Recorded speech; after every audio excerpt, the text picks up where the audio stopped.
And welcome back. Well, our next guest was inspired to write a children's book after a trip to the library. That's right. Her then 4-year-old son learned that Pluto was no longer a planet. That's when the idea for this book, A Place for Pluto, was born. Stef Wade is the author, and we're super excited to have her here to share this great book. Wonderful. Yeah, thanks for being here. We can't get over that. It's been 12 years since Pluto lost its planet status. Yeah. So sad. Yeah. So your son was upset, right? Yeah, we checked out a book from the library, and it was an old book, actually, and it said Pluto was a planet. And I told him, oh, Pluto's not really a planet anymore, buddy. And he said, that is so sad. And it just sparked an idea in my brain, and I sat down and wrote this story, and now it's a book. I feel ya. And I assume that it's gotten probably some, like there's some play on this because people feel for Pluto. I have discovered that pretty much everybody just is upset about it. And so this book kind of tells you that Pluto's okay. He's doing all right. What is his status now? He's now considered a dwarf planet. Okay. Which is actually fairly controversial. There are other astrophysicists that want Pluto to be called a planet again, but in every textbook, and it's able to classify Pluto as a dwarf planet. Do you explain in the book why Pluto lost its status as a planet? I do. Okay. I do. The book, while it's a fictional story, also has a lot of nonfiction matter inside of it to tell you the reasons why a planet is a planet and why Pluto no longer is one. Okay. But you're not an astrophysicist. Not at all. But I have learned a lot about Pluto in the past few years researching this book. Oh, I bet. Yeah. What was the most surprising thing you learned?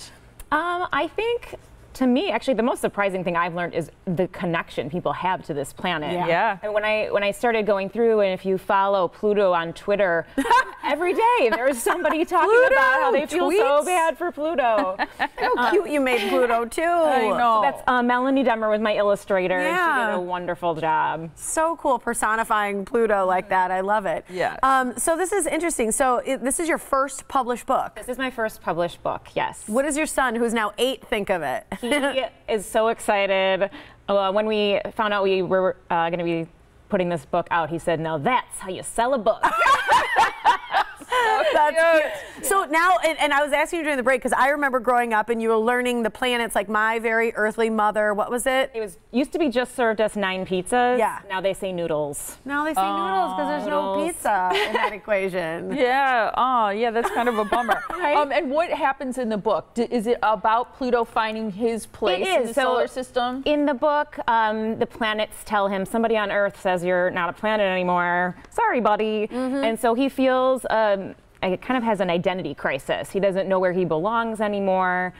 He then goes through the solar system and he finds other things in the solar system that are not planets, like asteroids and meteoroids and comets, but he realizes he's also not one of those until he ends up meeting some dwarf planets and he feels like he's looking in the mirror and they tell him, you belong with us. Cute. But then at the end, all the planets say, we still love you, Pluto. Of course they do. And so he gets that sense of belonging, which I feel is another piece of the story that people have really connected with.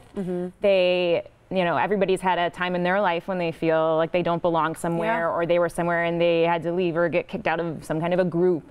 And it's just a comforting feeling to know that he's able to find your place and everybody can find their place. You're going to be doing the National Reading or Storytelling Day, right? And you'll be doing that at Barnes & Noble? At Barnes & Noble. It was chosen for one of their national story times on August 11th. At 11 a.m. I will be reading at the Mayfair Mall location in Wauwatosa at 11 a.m. on August 11th. Congratulations. Thank you. Cool. That's very exciting. I think it's wonderful that books like this, I think people tend to remember things and it makes sense of things, even if it's something complicated like the solar system. Yeah. Yes. When you make a story out of it. Yes. I found that as well with just some messages from people that have read the book so far. They say their kids are now telling them all these facts about space that they're all excited about, which warms my heart. So fun. I love it. Yeah, congratulations to you. This is great. So you're doing a book signing on August 1st. It's at 6:30, which is a Wednesday. Boswell Book Company on Downer. You can learn more about the book, StefWade.com, to get a copy for yourself. It's called A Place for Pluto by Stef Wade. So great. And the here. reading you're doing is then on the 11th.